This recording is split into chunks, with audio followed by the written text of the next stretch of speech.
The Volunteers. Chapter 4, Part 2. Battle of Polygon Wood. This took place during the Third Battle of Ypres.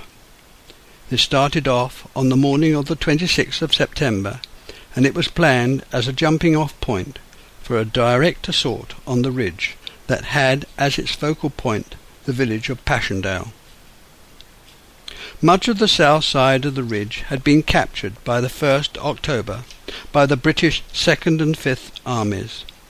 The later attack managed to pass through the German defences to the depth of 1 mile, with the start on the 9th of October of the attack on Passchendaele itself.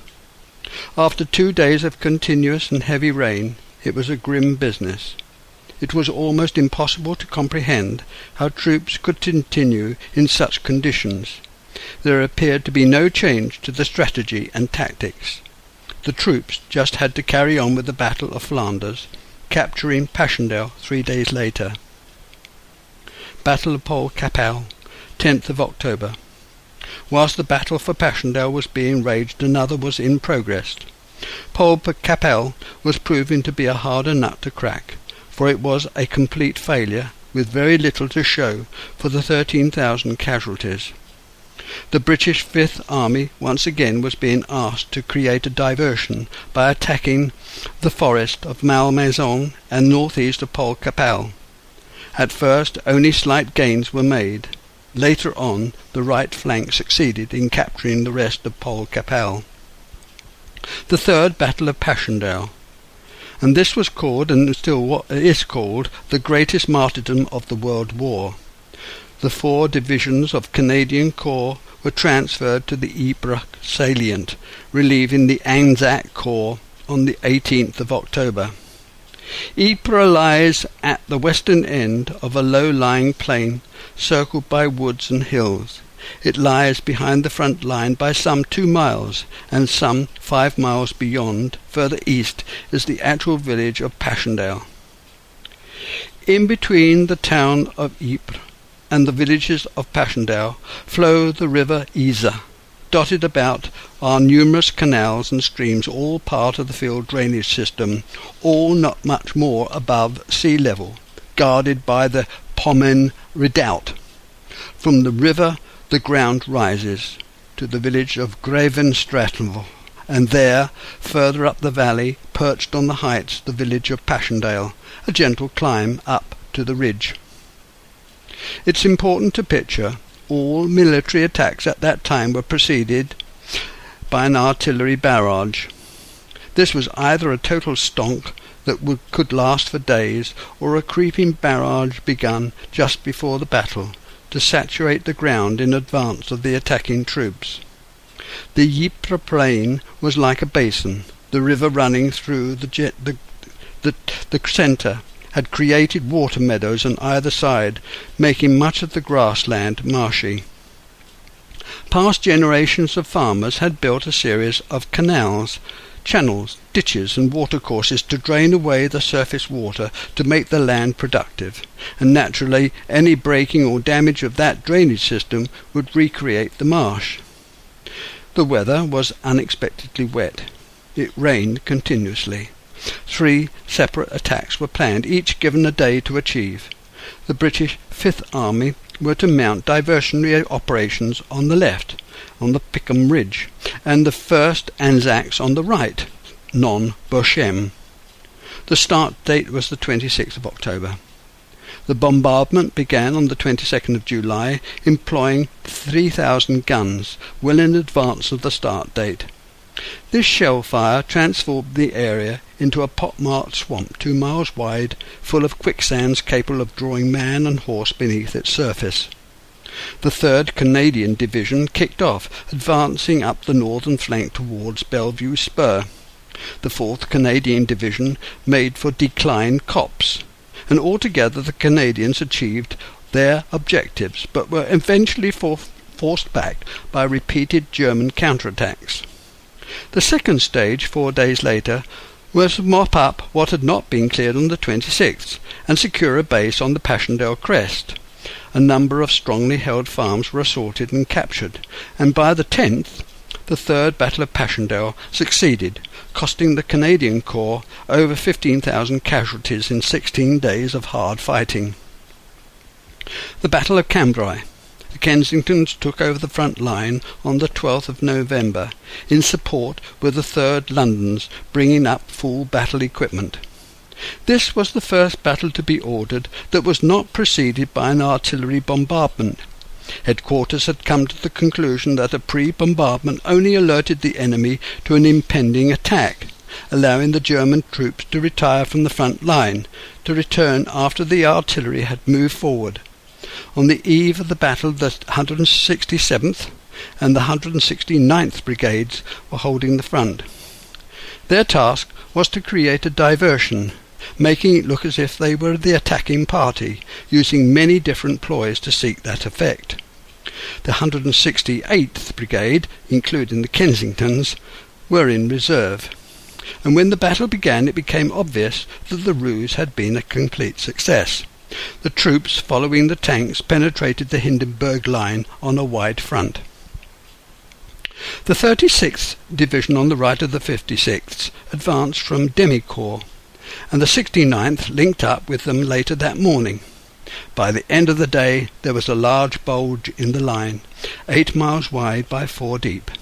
The advance was stopped by the Germans short of the Buren Wood, which covered a ridge. General Haig on the 22nd decided to carry on the attack. Both the brigades, the 167th and the 169th, were ordered to attack the Hindenburg line. The next day the 168th were thrown into the fray. Tadpole Copse was now the objective.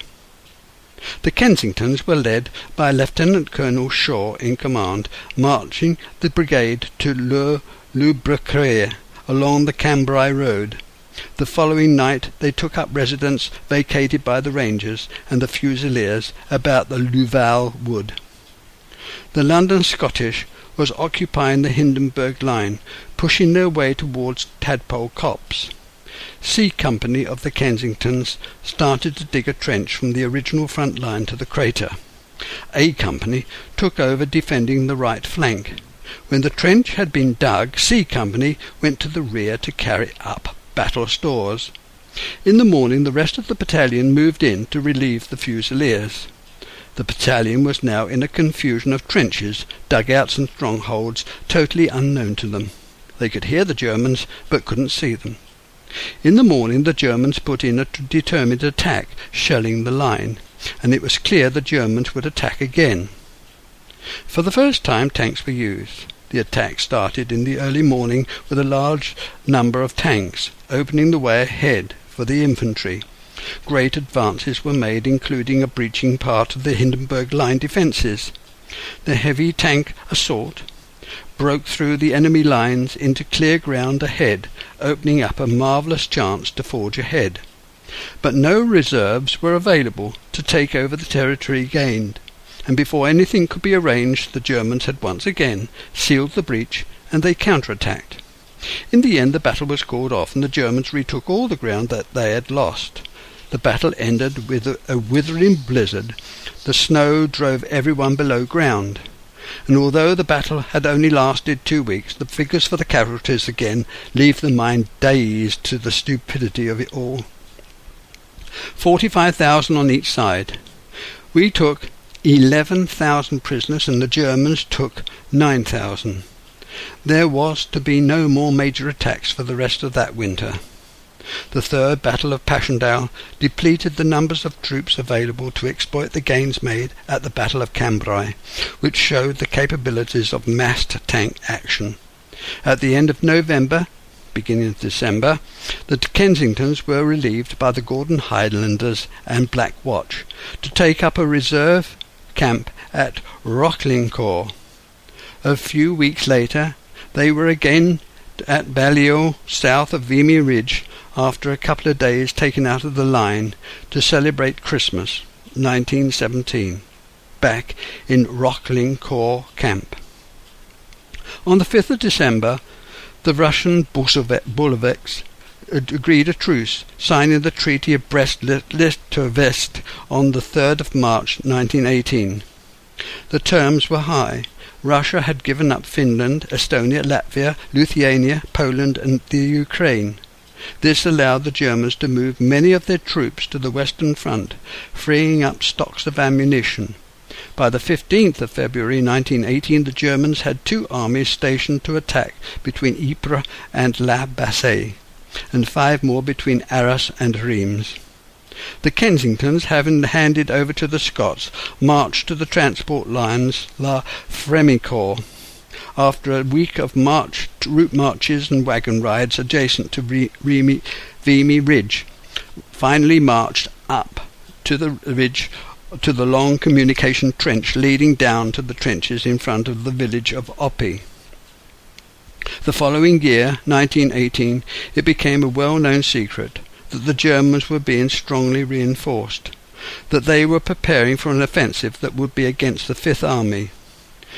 The Royal Flying Corps squadrons were bombing the German lines and airfields. The build-up by the Germans was very much larger than previous occasions. Their object was to smash through British lines before the Americans built up sufficient forces to make a difference. The German offensive in Picardy became known as the March Retreat. On the 19th, after a long spell of hot, dry weather, it started to rain with a heavy mist. All sights and sounds were dampened down, and the enemy, after some artillery fire, became quiet. Both sides were oppressed by the enveloping fog. Suddenly there was an enormous crash as an artillery bombardment started. It was the most intensive bombardment staged since the beginning of the war. The San Quintin sector was in the middle of it. The onslaught was massive. Gas was used and the order was given to put on gas masks. The fog kept the gas close to the ground as it crept closer. Behind the gas, the Germans started to penetrate the weak positions, feeling their way along strong points. Their reserves taking their place as the main body moved forward. Ahead of the main force surged the stormtroopers, equipped with automatic rifles and machine guns and light mortars. They made many openings in the British lines. The front had never been held by so few men and so few guns. Behind the British front line troops there were a few reserves. The Fifth Army had to cover 42 miles with 12 infantry divisions and 3 cavalry. The Germans had 43 divisions and by sheer weight of numbers alone began to push the British forces back. There was a breakthrough at San Quintin. The last of the British reserves were used up. A general order to retire was made. And on the 21st of March, an Operation Corps Michel and the less important attack on Lise began on the 9th of April, regained all the ground lost. This was achieved by the Germans in 3 days. Many of the brigades were decimated within a few hours. The German advance was finally halted before Amiens. During the second night it was realized that the Germans were massing again for another attack. The airfield at Flets had to be evacuated, and right in the valley of the Somme, columns of German troops could be seen advancing everywhere. They were advancing in hordes. The Royal Flying Corps delayed the advance, but not sufficiently to stem the tide. 3 days after launching the attack, the Germans stood a good chance of driving a wedge in between the Fifth Army and the Third. An ominous bulge began to form in the line. Once again the British Army fell back. The 4th Division faced 7 German divisions in the Mars offensive. The German advance was halted. It looked as if the Germans were making for the important railway centre of Amiens, and on the 26th of March the Germans were eventually held at Doullens. It was decided by the General Staff that the British troops should continue under General Foch to coordinate the defence of the line. The following day the British held the line. The Germans began to falter once again. There was consternation. General Gough was relieved of his command.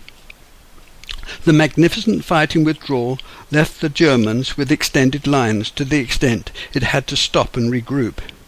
As soon as the Germans halted, without capturing Amiens or broken through at Arras, they tried to break through to Paris. then to the north towards the coast, gaining some ground, but the British line still remained complete and unbroken, each side losing nearly 350,000 men. Although it was a very testing attack for both armies, for the Germans it was a very bitter pill. It convinced many that the war was not going to be won, and their resources had drained away. The Battle of Bapaume, 12th of April 1918. The Kensingtons entrained to be taken along the line to Watton, and finally Bapaume. This was an old battle area, and looked it, being desolate. The Germans had retired to high ground. The Kensingtons found their way to Les Tresloy and the sugar factory. Thankfully the weather was fine and warm. On the 12th of April 1918, the Germans became so threatening that Douglas Haig issued an order of the day, recognizing the seriousness of the German attack, that all troops should stand firm. The lull between the Battle of Amiens and the continuation of the fighting at the Somme became known as the Battle of Bapaume. For a week during the end of August and the beginning of September, the battle raged across the Somme. The front to the north and south had been pushed forward. There was a general advance of all Allies along the whole front. The Germans were in full retreat. It was a total collapse of their lines. The weather helped, being warm and dry, making the ground suitable for tank movement.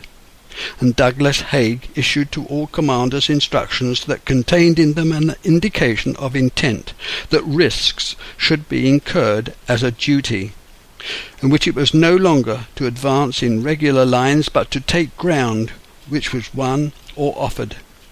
At the end of the month the Australians made a ferocious attack on Mont Saint-Quentin and Péronne, the last commanding positions left to the Germans. Mont Saint-Quentin is a rounded hill 2 miles to the north of Péronne. Their fortifications were of the strongest kind, and the German troops were told to defend it to the last man. They put up tremendous resistance, but none were in the end overcome by the Australians, who took the fortifications, forcing the Germans to fall back on the Hindenburg line. Away to the southeast the Americans were engaged in hard fighting for Argonne. The battle opened up for Chateau Thierry with the usual bombardment, followed by massed infantry attacks. Within 5 days the Germans had reached Chateau Thierry on the River Marne. Some of the new American arrivals were attached to the British line, and by June the Germans had pushed through the British line to the river and beyond. It was a situation that called for desperate measures. All day long the 2nd Battalion Devons continued until darkness fell. In the morning the mist seemed to be clearing, and out of the murk the Devons saw the Germans advancing in lines, bringing with them their guns and transport. When they got within range they were all mown down. This heroic stand partly took place in a wood. The original trench had been blown up.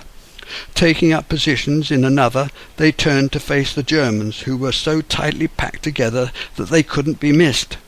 The Devons made a last stand, until finally, out of ammunition, they charged the enemy at the point of a bayonet.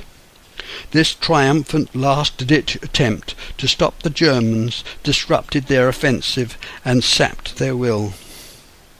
The Battle of Hindenburg Line, 18th of September 1918. The battle began with the British 1st, 3rd and 4th Armies moving forward to reach the fortifications, capturing 116,000 prisoners. An attack on both flanks of the German forces was made by all the Allies in a piecemeal fashion to deceive the Germans. The German positions between Cambrai and Saint-Quentin were penetrated, and the Allies surged on. The Hindenburg line was formidable, having deep canal trenches filled with water and wire, making it difficult to get the men and tanks across. The thick, impenetrable wire, massive concrete fortifications and earth banks were constructed in depth. The British artillery blasted away with a passion that was staggering. On the evening of the 26th of September, all the front line was in action. The troops were stilled to let the artillery bombard the front. And for a time the Hindenburg line held, but finally the attack by the British, American and Australian troops succeeded. During the 29th of September, following a rainstorm and dense fog during the night, forward troops penetrated the defences, and by the end of the next day the Germans were in full retreat. The night before, Hindenburg agreed with Ludendorff that to save Germany from a catastrophe there must be an immediate armistice. The leaders prevaricated, and the fighting went on. The morale of the German army was in tatters. The men were refusing to fight. And during the last weeks of the war in October, the Germans were in confusion. They had reached a line that ran along the western edge of the large forest of Montmal, and to the south of it the Somme Canal. The line was back to where it had been at the beginning of the war 4 years before. On the 4th of November, the Fourth Army launched its attack against the enemy positions along the Somme Canal. In the morning, the German resistance broke down completely, and all along the front the German army fell back in an open and general retreat. The whole of the Allied troops moved forward, eastwards by the British and north-eastwards by the Americans and French. The plight of the Germans became an impossible one. The Germans' gamble had failed, and Ludendorff resigned. By this time the division had suffered over 34,000 casualties. The German navy mutiny at Kiel sparked off a revolution, and on the 30th the Turks signed an armistice. The German government named their delegates for discussions about the armistice on the 9th of November. The revolution seized Berlin, and on the 11th the armistice was signed. By the middle of October there were 1 million American troops in France, creating two armies. Their casualties, when the battle was over, were just over a quarter of the total, after being a full-scale force. On the 6th of November the Kensingtons fought their last battle. They had been on the move for 3 days. The Germans intended to resist their passage, and a heavy barrage of gas shells landed. The 169th Brigade was on the right and the 168th on the left. They, together with the London Scottish, advanced towards the river Grande Honelle. A, joined with B and C companies, were to keep in touch with the flank brigades, and after a tremendous artillery bombardment the advance was seriously in jeopardy. D Company was sent off to link with C, and together they were sent to the northern outskirts of the village, where they found the enemy in possession. After clearing a number of Germans, taking many prisoners, the situation became clearer, and at last the village was securely held as battalion headquarters were set up in the cellars of the church. The London Division received the ceasefire order for the 11 a.m. on the 11th of November 1918. The order was given to the Kensingtons in Rue du Bouet. By this time all the roads and villages about were completely devastated, and this gave a great deal of work to tidy up to allow passage through. The Kensingtons provided a body of troops to march with others in the First Army through the town of Mons on November the 15th. On the 27th the Kensingtons left and marched to Villiers-Sire-Nicole. They stayed for a month, including Christmas, and eventually demobilization came to them, allowing groups to slip away. The 1st Battalion had spent more than 4.5 years in France and been through 14 battles. The war had a profound effect on my father, whose life afterwards was never the same again. He relived his time in France throughout the rest of his life, and as I'm sure many others did too. During the war he lost 4 of his brothers and many of his friends. My father never trusted his staff officers, and certainly not the generals. He thought them inefficient and uncaring. His experiences played an important part in shaping his military service in the next war and clouded many judgments after. In Albert's citation, it makes it clear that he considered his men first at all times and felt responsible for their well-being. It goes, "He showed the greatest energy and efficiency, determined and cool in action. He has set an inspiring example to all the junior non-commissioned officers and men of his company. He was present at the first battle at Ypres and Cambrai in 1917, the enemy offensive at Remy Ridge in 1918, and Arras the same year, and later at Moorburg. In 1918, there was a unity of command between the English and French armies under the French Commander-in-Chief, Marshal Foch. The British and French had relied upon, to a major degree, a continuous sustained firepower from the artillery. This depleted the German army, a fact not recognized until much later by the High Command, and had they followed up immediately, victory would have been there sooner. As it was, the eventual counter-attacks made by tanks later on led to ultimate victory, breaking the morale of the German army. Ludendorff and the Kaiser both realized that the war could not go on. The Treaty of Versailles settled the fate of Germany and directed the course of events over the next 20 years, which led to the Second World War. The armistice terms were signed in a railway carriage in the forest of Compiègne. The terms forced Germany to give up all Allied territory, to withdraw her troops to the German side of the Rhine, to surrender all prisoners, and to hand over her fleet, aeroplanes and guns. In June 1919, the Treaty of Versailles settled the fate of Germany. The war guilt clause declared Germany responsible, demanding a sum of money to be paid annually to her conquerors, the Rhineland to be occupied by the Allied troops, her coal fields to be given to the French, France to regain Alsace-Lorraine, Poland gained territory, as did Czechoslovakia, and Germany was to give up her colonies, which were divided up amongst the Allies, and reduce her army to 100,000 men. The Treaty of Saint-Germain brought an end to the Austro-Hungarian Empire. It was split up into racial elements. 2 new states were made. Czechoslovakia formed from the old Bohemia, with Moravia and the Slovak area of Hungary, and Yugoslavia, an enlarged Serbia. Poland was restored along with the republics of Finland, Estonia, Latvia and Lithuania. When the troops were demobilized, the cry was back to normal.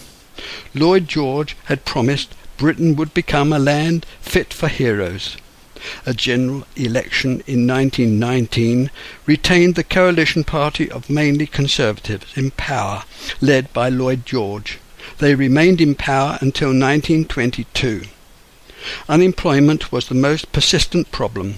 The returning troops were allowed to retain their old jobs. This naturally forced out those who had replaced them, those who were used to new production standards and methods brought about by mass production techniques.